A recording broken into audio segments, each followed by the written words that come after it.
کبھی کبھی زندگی ہمیں ایسے موڑ پر لے آتی ہے جہاں ہر طرف اندھیرا ہی اندھیرا نظر آتا ہے، دعائیں بھی مانو چپ ہو جاتی ہیں اور آنسو بھی زمین پر گر کر آواز نہیں کرتے۔ اس وقت انسان سوچتا ہے، یا اللہ، کب ختم ہوگی یہ آزمائش؟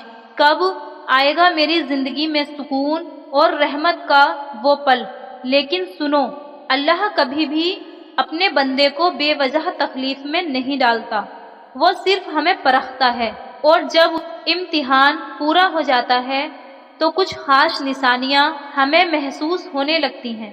آج ہم انہی 5 نشانیوں کے بارے میں بات کریں گے، یعنی جب اللہ کسی کی آزمائش ختم کرتا ہے تو وہ کون سی 5 نشانیاں ظاہر کرتا ہے۔ نمبر 1، پہلی نشانی، دل میں عجیب سا سکون اترنا۔ جب آزمائش لمبی چلتی ہے تو دل بے چین ہو جاتا ہے، راتوں کی نیند اڑ جاتی ہے، آنکھیں نم رہتی ہیں اور ہر طرف تنہائی چھا جاتی ہے۔ لیکن جب اللہ فیصلہ کرتا ہے کہ اب میرے بندے کی آزمائش پوری ہوئی تو سب سے پہلے وہ اس کے دل میں سکون اتار دیتا ہے۔ وہ سکون اتنا گہرا ہوتا ہے کہ مشکلیں ابھی بھی سامنے ہوں، حالات ابھی بھی پوری طریقے سے نہیں بدلے ہوں، پھر بھی دل کہتا ہے اب سب ٹھیک ہو جائے گا۔ یہی وہ لمحہ ہے جب انسان کو لگتا ہے کوئی بوجھ اتر گیا ہو اور دل پہلی بار چین کی سانس لیتا ہے۔ یہ اللہ کی طرف سے سب سے پہلی نشانی ہے۔ نمبر 2، دوسری نشانی، نماز اور دعاؤں میں مٹھاس۔ آزمائش کے دنوں میں انسان نماز پڑھتا ہے مگر اکثر دل بھاری ہوتا ہے، دعا کرتے وقت آنسوؤں کے ساتھ شکایتیں بھی نکلتی ہیں۔ لیکن جیسے ہی آزمائش کا دور پورا ہوتا ہے، اللہ اس بندے کو عبادت میں لذت عطا کر دیتا ہے۔ اب وہی نماز جو کبھی بوجھ لگتی تھی دل کا سکون بن جاتی ہے، وہی دعائیں جو آنسوؤں میں ڈوبی رہتی تھیں اب شکر اور محبت سے بھر جاتی ہے۔ یہ ایک اشارہ ہے کہ اللہ نے تمہاری حالت بدل دی ہے۔ تیسری نشانی، اچانک راستے کھل جانا۔ جب آزمائش چل رہی ہوتی ہے تو ہر دروازہ بند لگتا ہے، جہاں امید کرتے ہو وہیں سے مایوسی ملتی ہے۔ لیکن جب اللہ کن فیکن کا حکم دیتا ہے تو ایسے دروازے کھلتے ہیں جن کا تجھے کبھی اندازہ بھی نہیں تھا۔ کبھی اچانک نوکری مل جاتی ہے، کبھی رکی ہوئی شادی کا رشتہ خود بخود طے ہو جاتا ہے، کبھی برسوں سے چلی آ رہی بیماری کا علاج آسانی سے مل جاتا ہے۔ یعنی حالات خود بخود بدلنے لگتے ہیں اور انسان حیران رہ جاتا ہے کہ یہ کیسے ہوا۔ یاد رکھو، یہ اللہ کی طرف سے اشارہ ہوتا ہے کہ تمہاری آزمائش ختم ہو گئی ہے۔ چوتھی نشانی، تکلیف کی جگہ رحمتیں آنا۔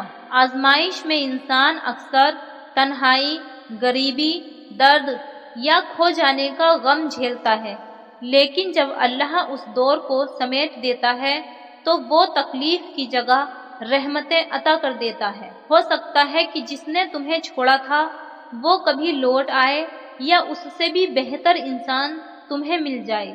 ہو سکتا ہے جن پیسوں کی تنگی میں تم پریشان تھے وہاں اب برکت کا دریا بہنے لگے، یا پھر وہ درد جو برسوں سے سینے میں دبا تھا اب شکر اور سکون میں بدل جائے۔ یہی اللہ کا طریقہ ہے، وہ صرف تکلیف نہیں دیتا بلکہ اس تکلیف کے بدلے میں اتنی رحمتیں دیتا ہے کہ انسان سوچتا ہے، یا رب، اگر یہ انعام مجھے ملنے والا تھا تو سچ میں میری ہر تکلیف قابل برداشت تھی۔ پانچویں نشانی، دل کا رشتہ اللہ سے گہرا ہونا۔ آزمائش کا اصلی مقصد ہی یہی ہوتا ہے کہ بندے کا دل اور زیادہ اللہ سے جڑ جائے، اور جب اللہ آزمائش ختم کرتا ہے تو اس کی سب سے بڑی نشانی یہی ہوتی ہے کہ انسان کا ایمان اور توکل اور گہرا ہو جاتا ہے۔ اگر وہ ہر حال میں اللہ پر یقین کرتا ہے، اس کا دل یہ گواہی دیتا ہے کہ میرے رب کے ہر فیصلے میں بھلائی ہے، اس کے ہونٹ ہر وقت شکر ادا کرتے ہیں یعنی جو آزمائش تمہیں توڑنے کے لیے آئی تھی وہی آزمائش تمہیں اللہ سے اور گہرا جوڑ دیتی ہے۔ یہی اللہ کی سب سے بڑی رحمت ہے۔ دوستو یاد رکھو، اللہ کی آزمائشیں کبھی سزا نہیں ہوتی، وہ تو ہمارے لیے ایک صفائی کا ذریعہ ہیں۔ وہ ہمیں گناہوں سے دور کرتی ہیں، ہمارے دل کو نرم بناتی ہیں اور آخر میں ہمیں اتنا مضبوط بنا دیتی ہیں کہ ہم خود حیران رہ جاتے ہیں۔ تو اگر تم بھی آج کسی مشکل دور سے گزر رہے ہو تو مایوس مت ہونا، کیونکہ ہر اندھیری رات کے بعد صبح ہوتی ہے، ہر آنسو کے بعد مسکان آتی ہے اور ہر آزمائش کے بعد اللہ کی رحمتیں برستی ہیں۔ دوستو اگر یہ پیغام تمہارے دل تک پہنچا ہے تو اسے دوسروں تک ضرور پہنچاؤ۔ ہو سکتا ہے کوئی اور ابھی آزمائش میں ہو اور اسے ان الفاظوں سے سہارا مل جائے۔ کمنٹس میں لکھو، میرا بھروسہ صرف اللہ پر ہے، تاکہ یہ ایمان کی گواہی آسمان تک پہنچے۔